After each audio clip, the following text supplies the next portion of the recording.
get the remote mics over to you. All right. Thanks, Claude. I would open with congratulating my former teammate, Champ Bailey, to the College Football Hall of Fame, which he's already kind of gotten the nomination and gotten into it. But we're going to recognize him, I guess, at halftime or sometime. Not sure yet, but I'll get the word out when it is. But during the game, I know he's going to get recognized, and he was also the Georgia-Florida Hall of Fame was there Saturday. But congrats to Champ, and what he's meant to our program and the way he represents University of Georgia is pretty awesome. So I'm happy for him. Then moving on to Tennessee, who's done a tremendous job. I got a lot of respect for Josh, I always have. I knew him as a player and now as a coach. You know, he was at Missouri for a few years early on and had a lot of success. And now moved to Tennessee and done a tremendous job. His entire staff, they've done an incredible job with all the work they've done. And our guys are excited and looking forward to a top matchup in Sanford Stadium. I know our fan base will be loud and proud. I want to challenge our fan base to be, I mean, everybody talks about the Notre Dame game, but we want it to be louder than that. We want them to be there earlier than that. We had some great matchups last year here at home, and I thought they really affected the game. Each time we had a big matchup, so we'll need them again and need them to be ready to go. Coach, I just wondered if you guys found out whether Nolan did actually have a separated shoulder and if his availability has been determined yet this week. His availability has not been determined. It does not look good for availability this week. It's a pec muscle, so it's one of those deals we've done an MRI on. We're still getting some opinions on it, but he's probably doubtful for this week. Kirby, since Josh has gotten to Tennessee, they've been very good at scoring in the first quarter and getting off to good starts. What strikes you about what has allowed them to start games so strongly and just the importance of doing that on offense on Saturday? Yeah, they go really fast. You know, they get a lot of at-bats in terms of possessions, and they do start fast. And you know, I think our team has done a really good job of growing and getting better throughout this year. And each week, including the off week, it's like I see marked improvement, and I really want to continue to do that. We're trending in the right direction in terms of getting better both offensively and defensively. Just any quick injury updates for the prognosis for A.D. Mitchell, Marius Mims, and Kendall Milton this week? Not sure because I have not seen them practice. Kendall still got the quad strain that's bothering him. AD has the ankle, and we took him on the trip and allowed him some more recovery time, so I'll find out more today with him. And then Mims has a slight MCL that we hope he's going to be able to go, but I mean, we haven't practiced, so it's hard to say.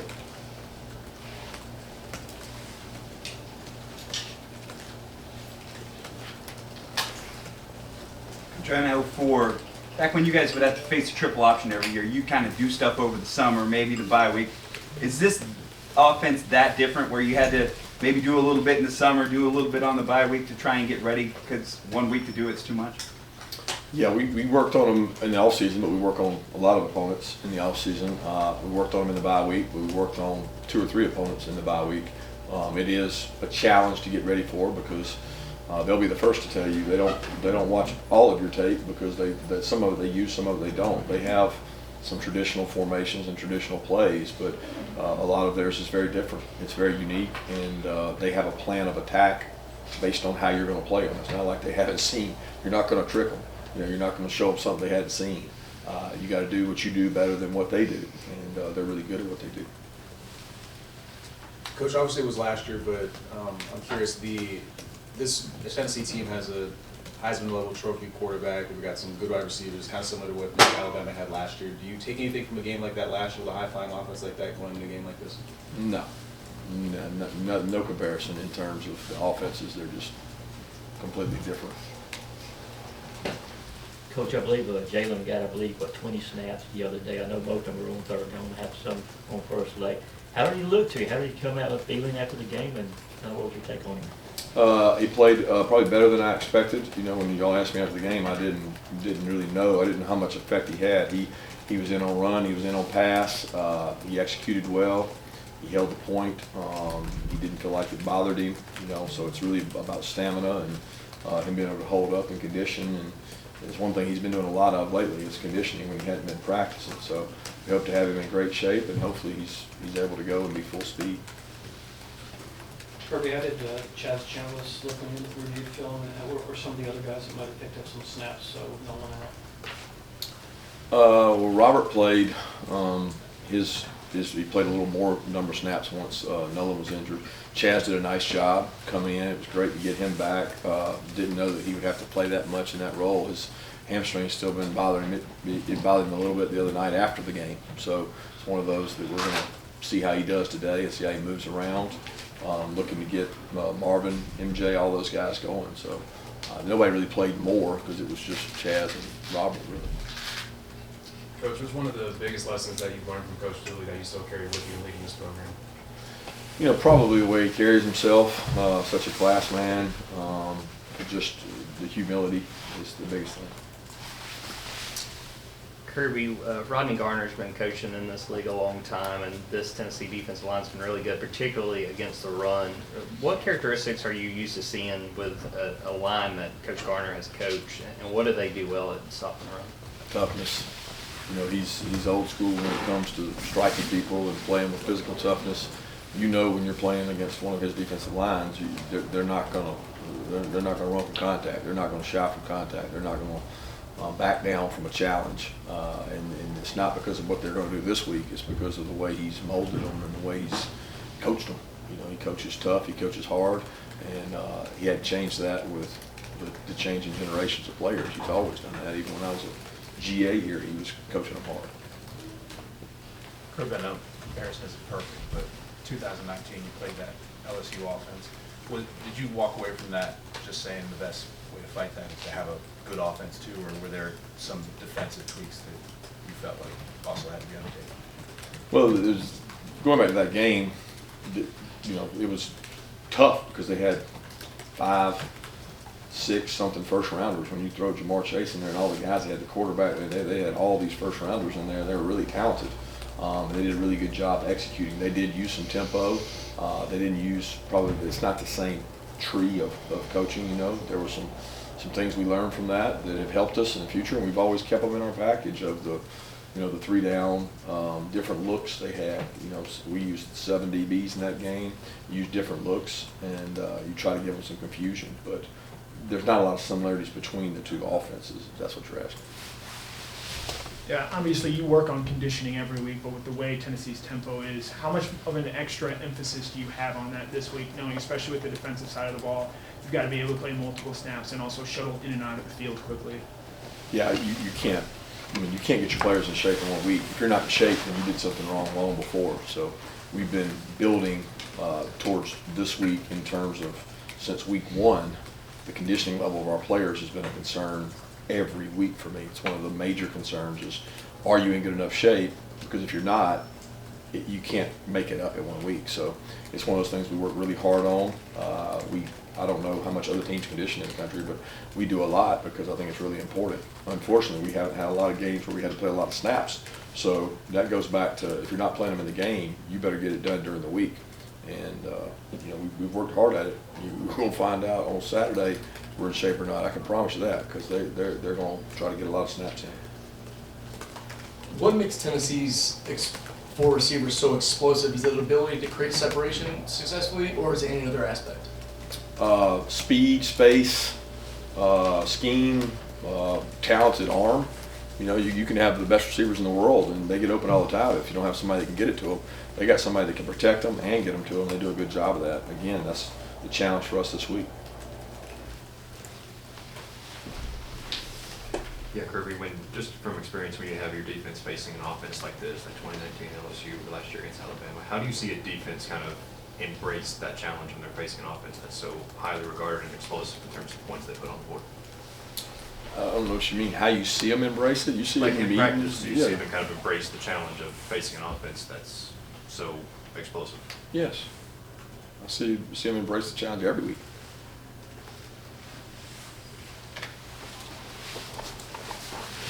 Kirby, you mentioned Hendon Hooker. Just what really stands out in preparing for him, and maybe how far he's come even from facing him last year? just another year experienced in the offense. You know, he's one step ahead of where he was. Think of the reps and the games he's played since the games last year. He's just as elusive. He's got just probably the same arm talent. Those two don't improve. It's his decision making and his processing, and the guys around him are playing better too. I mean, they're playing much better across the offensive line. They're running the ball. They got explosive playmakers that are playing better.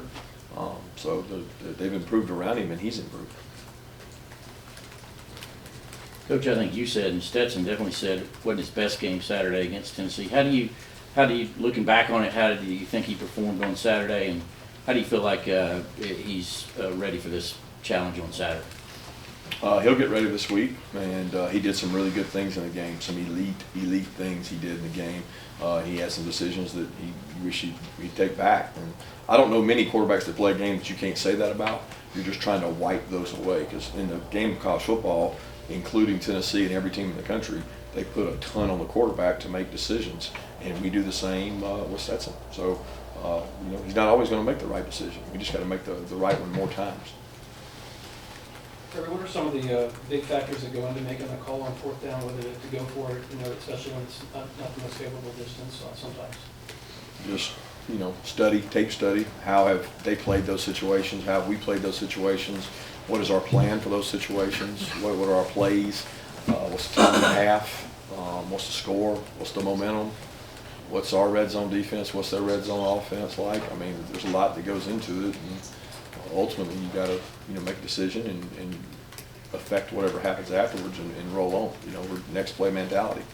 If we hadn't gotten it, then we'd have to go out there and stop them. With this being only the third time in SEC football history that the top two teams from the AP poll have played against each other in the regular season, is this just another conference game, or do you prepare for this any different? No, I don't. We don't prepare for it any differently based on rankings, if that's what you're asking. The rankings, I don't even know the rankings were what they were. I mean, it's a big game, right? Nothing about a number being in front of it. It would be a big game regardless, because both teams are in the East.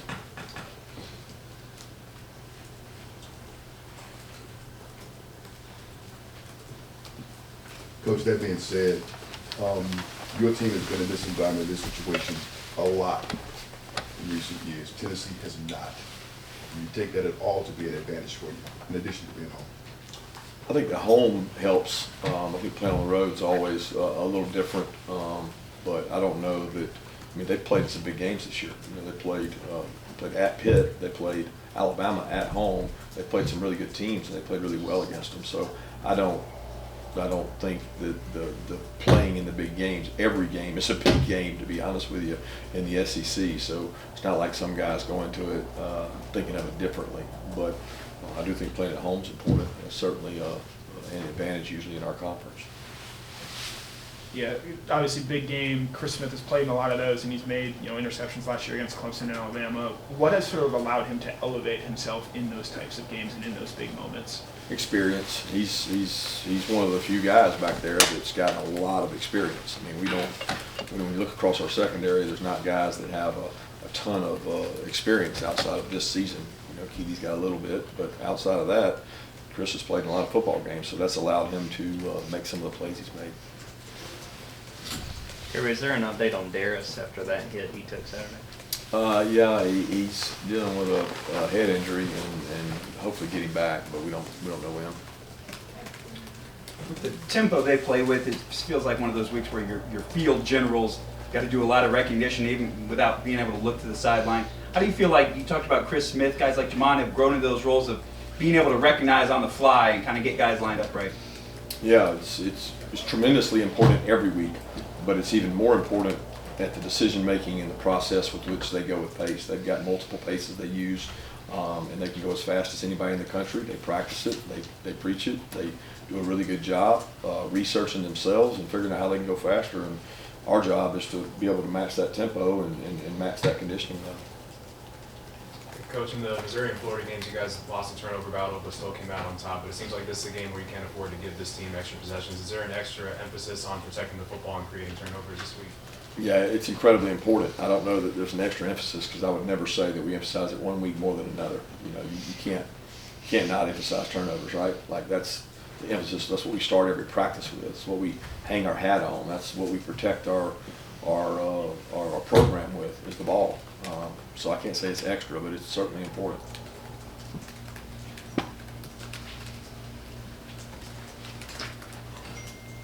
Any other questions? Raise your hand. So to ask you about Don Blaylock too, did he get banged up on that?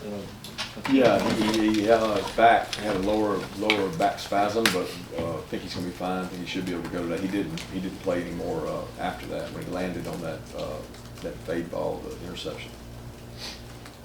Kirby, how do you feel about your secondary, given the unique challenges this offense presents? Excited to see them go compete. You know, I think they've gotten better each and every week. Grown some depth in the secondary, playing some other guys. I'm looking forward to the opportunity. I mean, they're going. One thing's for sure, they're going to get the cover. They're going to find out, because there's no hiding anybody when you play these guys. Got time for 2 more questions? Anybody?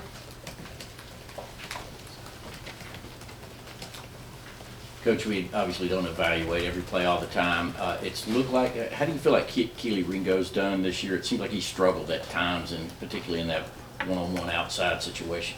Well, when you play the position he plays, that's the only thing you do notice. Yeah. You know, you don't notice the 70, 80 other plays that he's in phase and he covers somebody and he does a nice job. He's done a good job this year. He's big, he's fast, he can press people.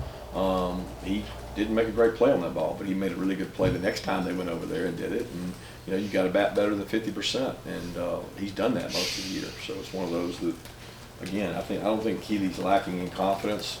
What he has ability-wise is a tool set that most guys wish they had. Last question, anyone? All right, thank you.